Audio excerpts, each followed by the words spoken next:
Hello बच्चों, कैसे हैं आप लोग। हमें उम्मीद है कि आप लोग अच्छे होंगे।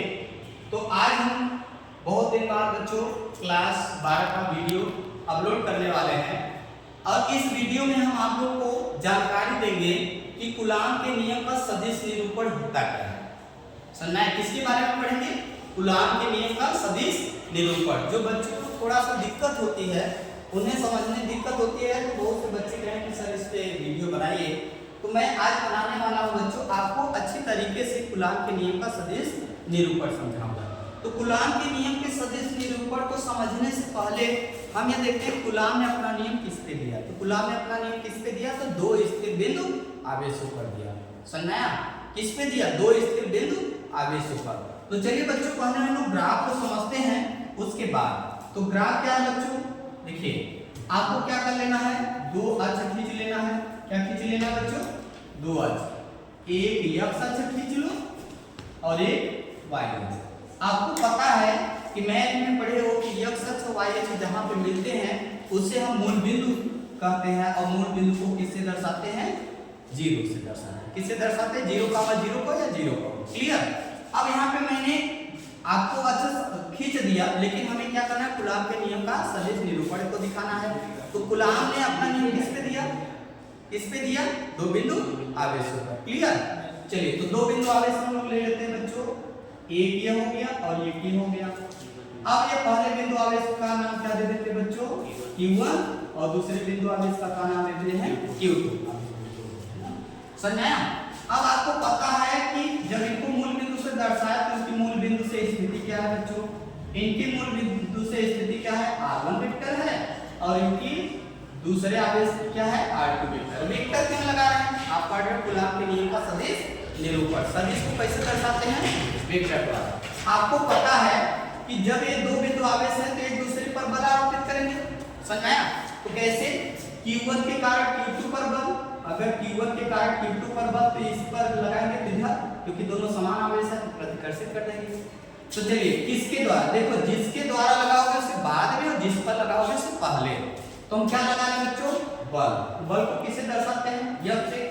अब किसके द्वारा लगा रहे हैं? Q1 के द्वारा Q2 पर। तो 2 पर लगा रहे हैं, किसके द्वारा? 1 के द्वारा। समझ में आया? क्या करें बच्चों कि देखिए, एक मिनट, Q1 के द्वारा Q2 पर, जिस पे लगा रहे उसे पहले दर्शाओगे, जिसके द्वारा लगा रहे उसे बाद में। तो 2 पे लगा रहे हैं किसके द्वारा? 1 के द्वारा, और वेक्टर के रूप में दर्शाना तो उसे 3 लगा देंगे। अब बच्चे ये हो गया। अब Q2 के द्वारा Q1 पर लगाना है तो इधर हो जाएगा। तो बल को किससे वेक्ट करते हैं? F से। और किसके द्वारा लगा रहे हैं? 2 के द्वारा 1 पे। तो जिस पे लगाएंगे उसे पहले और जिसके द्वारा उसे बाद में। इतना समझ आया? कोई दिक्कत?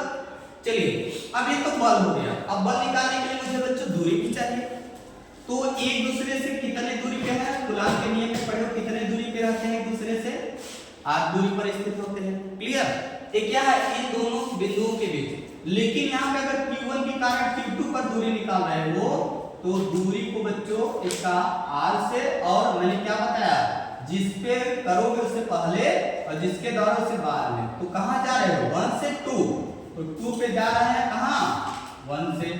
तो R1 मतलब R21 हो गया। और उसी प्रकार 2 से कहाँ जाएंगे? 1 पर। तो 1 पे जा रहे हैं इससे पहले और जिसके द्वारा उसे बाद में। क्लियर?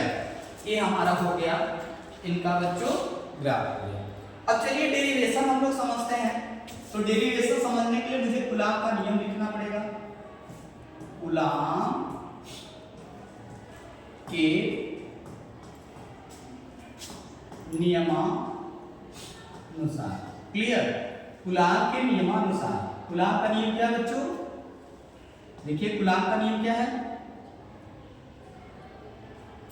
क्या बच्चों? यह बराबर 1/4 Q1 Q2 अपान R²। लेकिन बच्चों, अगर मुझे वेक्टर के रूप में दर्शाना है तो हम क्या कर देंगे? R cap. सुनना है? जिसे एकांक वेक्टर कह सकते हैं। अब इसके द्वारा हम क्या करेंगे? दोनों बल को निकालेंगे। पहले किसके द्वारा निकाल लेते हैं बच्चों? Q1 के कारण Q2 पर क्या निकालना बच्चों? वैद्युत बल, क्योंकि वैद्युत चैप्टर पढ़ रहे हैं तो वैद्युत बल। क्लियर? तो चलिए Q1 के कारण Q2 पर, Q1 के कारण Q2 पर कौन सा बल लग रहा है बच्चों? F की जगह क्या कर देंगे? F21 vector F1 F21। Okay, कैसे? 1 के कारण 2 पर, तो ये है ना बल। चलिए तो F की जगह रख दिए और 1 अपान बच्चों तो नियतांक होता है 1 अपान 4 पाई एप्सिलॉन नॉट। आवेश तो बच्चों वही है Q1 Q2 अपान r स्क्वायर। r माने दूरी, दूरी कितना है बच्चों? 1 के कारण 2 पर दूरी देखिए कितना दर्शाया हो? r21। क्या दर्शाया हो? r21 का स्क्वायर। क्लियर? अब r कैप की जगह क्या कर दोगे? r21 cap. इसको हम क्या मान लेते हैं? समीकरण फर्स्ट, क्योंकि दो बल है, दोनों को दो समीकरण मानना पड़ेगा। अब Q1 के द्वारा Q2 पर बल हो गया, अब किसके द्वारा निकालेंगे बच्चों? Q2 के कारण Q1 पर वैद्युत बल। तो आपको बच्चों घबराने की जरूरत नहीं है, बस बल का सूत्र ये होता है। अब बल की जगह देखो 2 के कारण 1 पर कौन सा बल माने हो? F12 वेक्टर, क्या माने बच्चों? वेक्टर F12 Q2 के कारण Q1 पर बल। ओके, अब क्या करो? 1 अपान 4 पाई एप्सिलॉन नॉट रख दो। Q1 Q2 आवेश तो बच्चों वही है Q1 Q2 अपान r स्क्वायर। दूरी कितना माने हो? 1 पे कितना माने हो? r12। क्या माने हो? r12 स्क्वायर है तो इसका स्क्वायर कर दो। और क्या है बच्चों? तो r कैप, r हमारी दूरी कितना माने हम? r12। क्लियर? ये हमारा क्या हो गया? समीकरण सेकंड हो गया। इतना समझ में आया बच्चों? अब हमें क्या करना है? आप यहां देखो बच्चों, Q1 और Q2 के बीच की दूरी क्या है? समान है। दूरी क्या है? समान है। इनकी दिशाएं क्या है? विपरीत है। समझ में आया? यहां लिखेंगे चूंकि Q1 व Q2 की सदिश स्थिति, सदिश स्थिति माने बच्चों दूरी की स्थिति। सदिश स्थिति क्या है बच्चों? सदिश स्थिति समान है, समान है, किंतु इनकी दिशा देखो, दिशा बच्चों क्या है? अलग है ना। किंतु इनकी दिशाएं विपरीत है। क्या बच्चों? इनकी दिशाएं क्या है? विपरीत है। अब चलो देखो R21 जो है वो किसके समान है? R12। कैसे? दूरी दोनों का देखो RI है, बस हम लोग डायरेक्शन उसका चेंज है। तो ये दोनों क्या है? दूरियां आपस में बराबर है, किंतु इनकी दिशाएं क्या है? विपरीत है। और विपरीत को कैसे दर्शाते हैं बच्चों? किससे दर्शाते हैं? माइनस। माइनस से बताता है इनकी विपरीत ये है। देखो इनकी जो स्थिति है क्या है? समान है, अर्थात कह सकते हैं इनकी परिमाण क्या है? समान है, लेकिन इनकी दिशाएं क्या है? फिगर में बच्चों देख लो क्या है? विपरीत है। देखो R21 इधर है और R12 इधर है, लेकिन दूरी उतना ही है, माने परिमाण समान है, इनकी दिशाएं क्या है? विपरीत है। तो चलिए बच्चों हम लोग इसको आगे पढ़ते हैं। इतना समझ में आया? तो हम पुनः चलते हैं बच्चों, पुनः समीकरण फर्स्ट से। तो समीकरण फर्स्ट क्या था बच्चों हमारा? कि वेक्टर F21 बराबर 1 अपान 4 pi epsilon not Q1 Q2 अपान क्या है? R21। तो R21 की जगह क्या ले सकते हैं बच्चों? R12, क्योंकि इनकी परिमाण क्या है? समान है। तो R21 की जगह R12 का स्क्वायर कर दो। तो मैं समीकरण फर्स्ट में देखो, समीकरण फर्स्ट में बच्चों देखिए यहाँ पे आपका जो है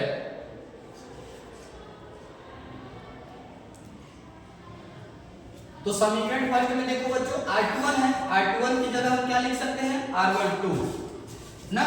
और यहाँ पे आप बच्चों चाहे यहाँ पे 1 मिनट क्या कर सकते हो बच्चों, कैप लगा सकते हो, समझ में, कैप लगा सकते हो।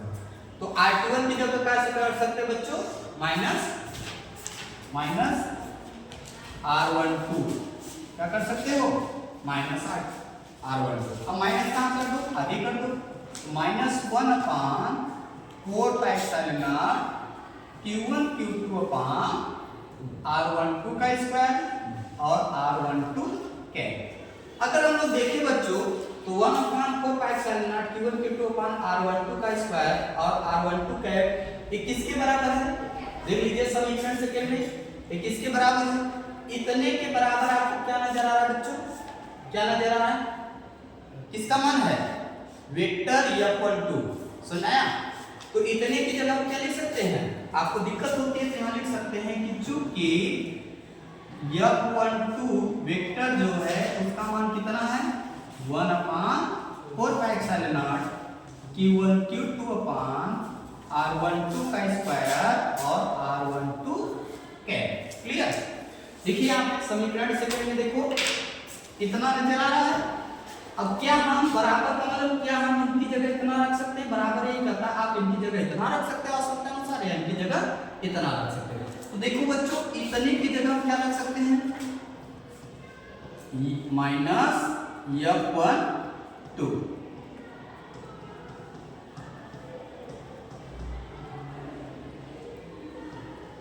F21। देखिए बच्चों हमारा क्या है, यही हमारा है कूलाम के नियम का सदिश निरूपण। क्लियर, ये हमारा क्या है, कूलाम के नियम का सदिश निरूपण। एक बार बच्चों हम लोग फिर से देख लेते हैं। तो हमें पता है कि कूलाम के नियम के अनुसार हम लोग करेंगे। तो कूलाम का नियम क्या है, जब बराबर 1/4 pi epsilon not Q1 Q2 upon R square और R मतलब R कैप। तो R कैप अगर किसी का सदिश निरूपण दर्शाना है तो उसको हम कैप के रूप में लिख सकते हैं। क्लियर। तो चलिए अब इसी की सहायता से हम Q1 के कारण Q2 पर बल, तो Q1 के कारण Q2 पर बल, तो 1 मिनट बच्चों यहाँ पे हम समझते हैं। देखिए बच्चों यहाँ पे तो Q1 के कारण Q2 पर बल क्या है, F12 है, क्या बच्चों F12 है और 1/4 पाई एप्सिलॉन नॉट, फिर Q1 Q2 आवेश वही है, दूरी कितना है F12 के बीच, दूरी क्या माने बच्चों, R12 माने हो, क्या माने हो, R21 माने हो, क्या माने हो, R21 कर दो और यहाँ भी दूरी है R21 कर दो। क्लियर। इससे समीकरण फर्स्ट। अब समीकरण मतलब हमें अब किसके कारण निकालना है, Q2 के कारण Q1 पर, Q2 के कारण Q1 पर। तो चलो Q2 के कारण Q1 पर वैल्यू पर निकाल दो। तो Q2 के कारण Q1 पर क्या माने हो, F12, तो बल की जगह क्या कर दो, F12 वेक्टर इसलिए लगा रहे हैं क्योंकि सदिश निरूपण निकालना है। ओके। अब बाकी 1/4 पाई एप्सिलॉन नॉट अब इसको बच्चों वही है, दूरी क्या है, दूरी क्या है बच्चों, Q1 के लिए दूरी हमारा क्या है, R12 है, तो मैंने दूरी की जगह क्या कर दिया, R12 स्क्वायर कर दिया इतना। क्लियर। अब आपको पता है दोनों दूरी हमारा यहाँ पे दोनों बल निकल गया, लेकिन आपको यहाँ देखिए दूरी समान है, क्या माने हो, R, अर्थात दूरी का परिमाण क्या है, समान है, किंतु इनकी दिशा देखो क्या है, विपरीत है, R21 इधर है और R12 इधर है। क्लियर। तो यहाँ हम कर सकते हैं Q1 और Q2 सदिश स्थिति समान है, Q1 Q2 की सदिश स्थिति मैंने बताया उनकी दूरी का परिमाण क्या है, समान है, चाहे सदिश स्थिति कर सकते हैं, दूरी का परिमाण समान है, किंतु इनकी दिशाएं क्या है, विपरीत है। तो R21 के विपरीत क्या है, R12 है, विपरीत, माइनस लगा दोगे तो विपरीत हो जाएगा। और बराबर क्या दिखाता है, उनके परिमाण को बताता है, माने उनकी स्थिति को बताता है, स्थिति समान है किंतु इनकी दिशाएं क्या है, विपरीत है, माइनस इसकी दिशा बताता है। क्लियर। अब आपको इतना हो गया। अब हम क्या करते हैं बच्चों, यहाँ पे समझते हैं। देखिए अब हम पुनः आ जाते हैं समीकरण फर्स्ट में, माने पुनः समीकरण फर्स्ट में क्या कर सकते हैं, R21 का मान रख सकते हैं। R21 की जगह क्या रख सकते हैं बच्चों, फर्स्ट में देखो R21 की जगह हम क्या कर सकते हैं, R12 रख सकते हैं। और फिर बच्चों क्या है, R12 वेक्टर का जो मान है क्या है, माइनस आगे कर दिए, तो क्या हुआ, ये अपनी जगह उतार लिए 1/4 pi epsilon not Q1 Q2 upon R12 का स्क्वायर और R12 कैप। अब इनके बराबर क्या होता है बच्चों, आप लोग यहाँ देखो, इनके बराबर क्या होता है, वेक्टर F21 होता है, क्या होता है बच्चों, वेक्टर F21 होता है। क्लियर। तो इनकी जगह हम क्या रख सकते हैं, इनकी जगह बच्चों क्या रख सकते हैं, वेक्टर F12 रख सकते हैं, किंतु तो यहाँ पे हमारा क्या निकला कि F1 जो है F12 की क्या है विपरीत है। तो फिगर में देखो बच्चों एक मिनट, फिगर में क्या है F12 जो है F12 की क्या है विपरीत है, सिद्ध हो गया ना। यही हमारा बच्चों कूलाम के नियम का सदिश निरूपण है। लेकिन एक बात याद रखो बच्चों, कभी कभी आ जाता है कि कूलाम के नियम का जो सदिश निरूपण है वो किस पे आधारित है। तो हम कह सकते हैं इसको बच्चों, ध्यान दीजिएगा, नोट पॉइंट क्या है बच्चों आपका, कभी कभी पूछ लेता है बच्चों कि कूलाम के नियम का जो सदिश निरूपण है वो किस पे आधारित है। कह सकते हो कि कूलाम के नियम का सदिश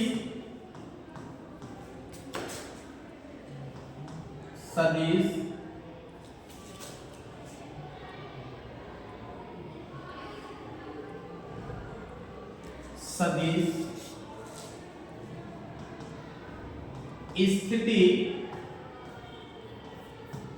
न्यूटन के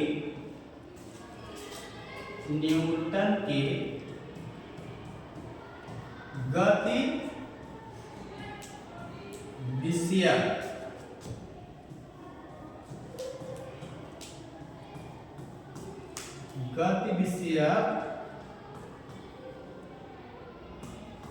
तृतीय नियम का